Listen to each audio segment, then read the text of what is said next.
Karine Kasparian. Karine Kasparian compte depuis toujours, depuis qu'elle a fait ses premiers balbutiements le jour de sa naissance. Puis, il y a plus de 15 ans de ça, Karine est partie de sa Corse d'origine pour venir s'installer au Québec. Et elle a apporté avec elle sa poule. Une poule qui fait des rêves bien, mais bien étranges. Quand j'étais enfant, je rêvais d'être libre comme un oiseau et de comprendre tous les êtres vivants. Et je me sentais tellement proche des oiseaux que quand je voulais faire une grosse bêtise, la grosse bêtise qu'il ne faut surtout pas faire, que j'étais dans ma chambre en train d'y penser, il y avait toujours un oiseau qui venait se cogner le bec contre ma fenêtre. Alors je me disais que l'ordre des oiseaux n'est pas d'accord avec cette bêtise-là et qu'il fallait que j'en choisisse une autre. J'étais certaine qu'un jour, il y aurait un goéland, un faucon, un aigle royal qui viendrait à moi. Mais mes parents, eux, ils me disaient « Nous aussi, on aime les animaux, mais de loin, de très très loin !» Alors, j'avais des animaux clandestins. Mais pas des gros, des petits, des invertébrés, parce que c'était beaucoup plus discret. J'ai élevé des larves de coccinelles, des têtards que j'avais trouvés dans la mare, des chenilles. Même une fois, j'ai eu une araignée domestique qui vivait dans ma chambre. Ah, c'était très pratique, elle était très autonome et elle mangeait tous mes moustiques. Un jour, il y a même le poissonnier qui m'a donné un sac. Dans ce sac, il y avait des écrevisses vivantes. Et je les ai élevées dans la baignoire. Mes parents, quand ils ont vu ça, ils m'ont dit « Ma chérie, quand tu seras grande, tu pourras être libre comme un oiseau, comme un orang-outan ou comme une sauterelle, comme tu veux. Tu pourras avoir des animaux, des insectes et des crustacés. Mais maintenant, tu es chez nous et tu dois suivre nos règles.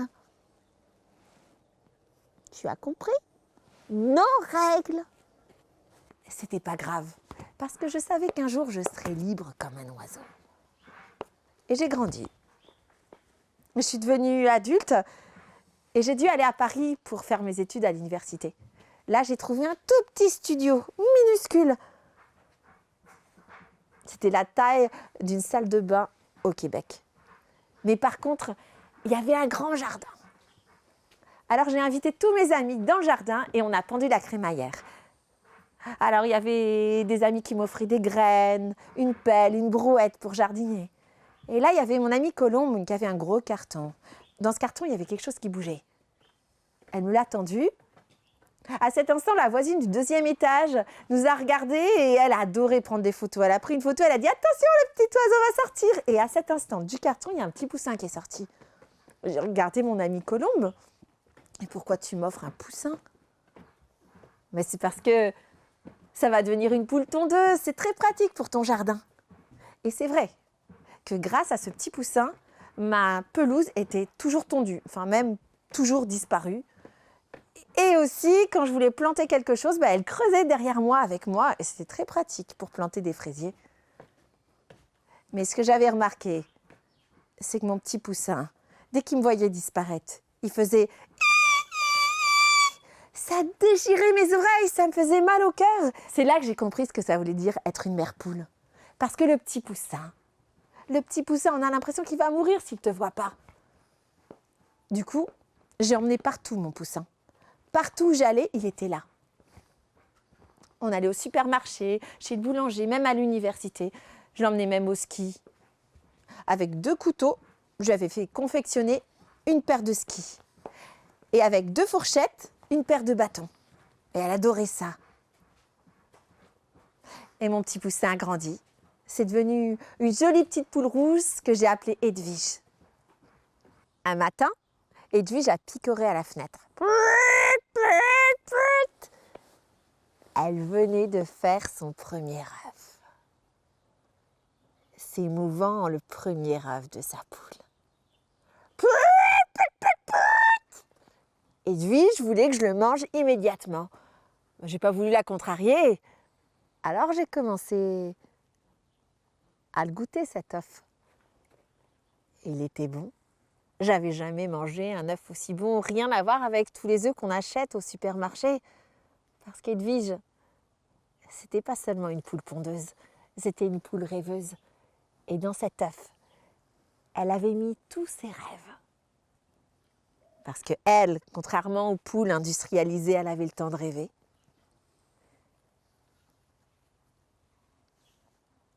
Et chaque matin, je décortiquais ses œufs. Et chaque matin, je décortiquais ses rêves.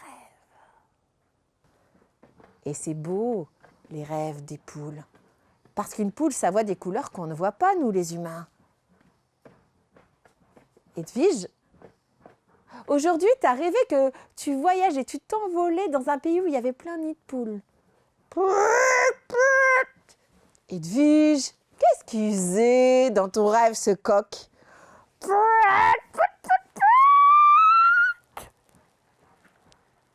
Souvent, Edwige rêvait que son bec grandissait, ses yeux grossissaient, son cou, ses pattes.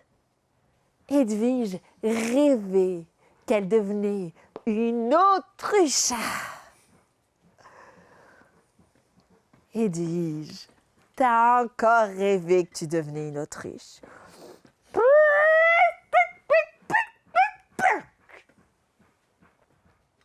Je me suis rendu compte.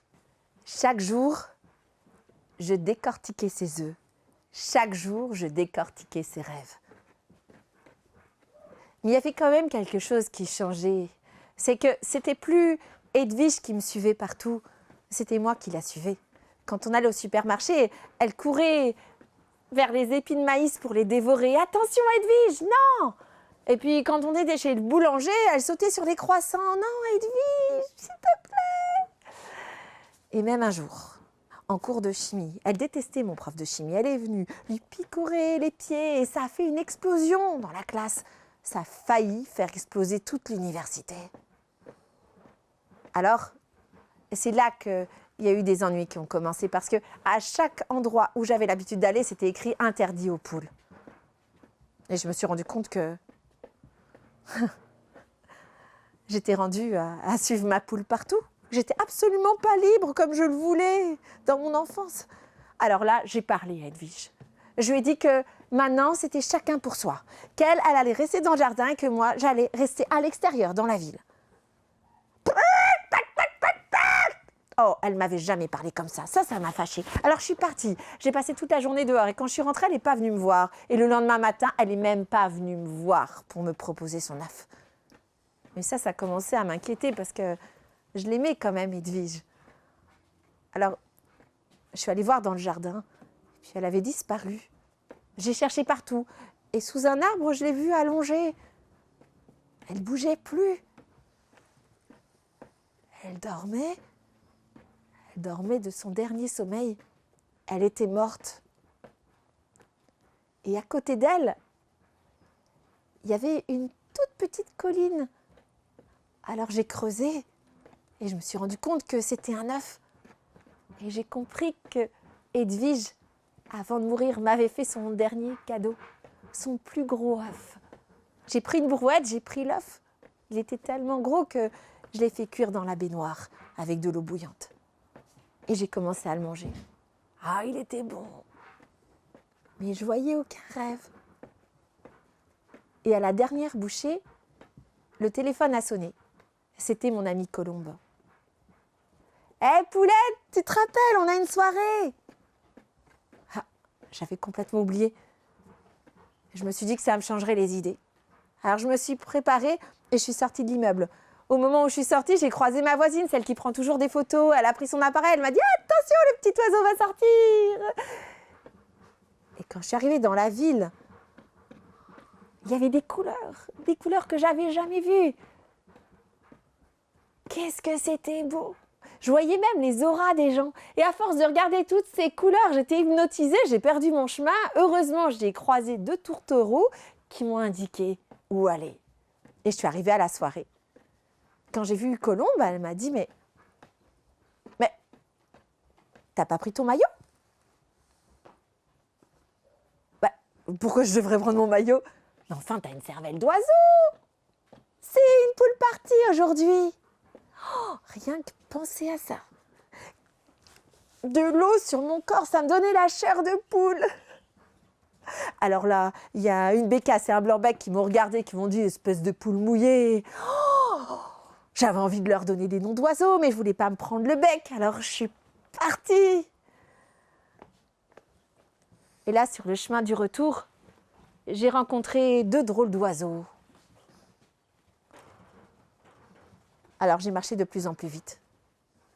Et là, il y a un monsieur qui avait un coup dans l'aile, qui marchait de plus en plus vite aussi, qui me suivait.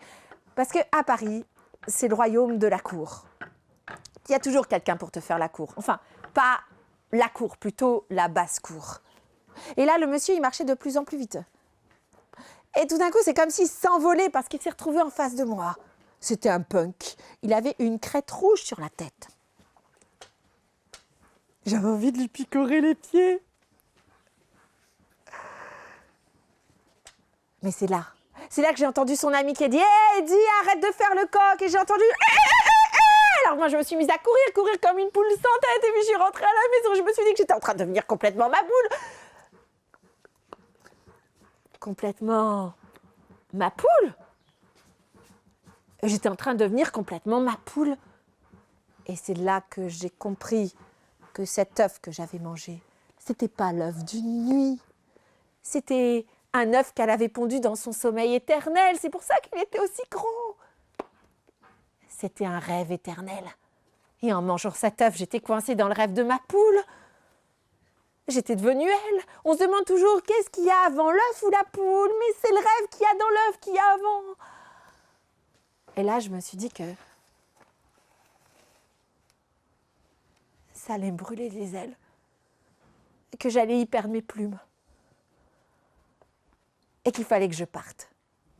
Rien qu'à penser à partir, ça m'a donné des ailes. Alors je me suis envolée. Je me suis envolée pour Montréal. Et quand je suis arrivée, je me suis tout de suite sentie bien, comme si j'étais chez moi. Là, j'ai pris le taxi. C'était un vieil hibou, le taxi, et il était très chouette. Mais quand il s'est mis à conduire, ça faisait... Je lui ai dit, mais excusez-moi monsieur, est-ce que vous avez votre permis de conduire? Il m'a dit, mais oui, mais c'est parce qu'ici, c'est le royaume des nids de poules. Il y a des trous partout. Et c'est là que j'ai compris que c'était pas moi qui m'avais emmenée à Montréal, mais c'était le rêve de ma poule. Mais je me suis demandé, qu'est-ce que c'était mon rêve à moi? Quand j'étais enfant, je rêvais d'être libre comme un oiseau. Mais comment on fait pour être libre comme un oiseau quand on est coincé dans le corps d'une autruche? Une autruche, ça vole même pas. Et c'est là que je me suis concentrée sur mon rêve. Et j'ai pondu mon premier œuf. Un bel œuf d'autruche. Et dans cet œuf, il y avait tout mon rêve. Et à partir de ce moment-là, quand j'avais besoin d'être joyeuse, j'étais gaie comme un pinson. Je pouvais être chouette. Je pouvais être fière comme un paon. Dans les assemblées, je pouvais faire le perroquet et être bavarde comme une pie. Et j'avais un regard d'aigle.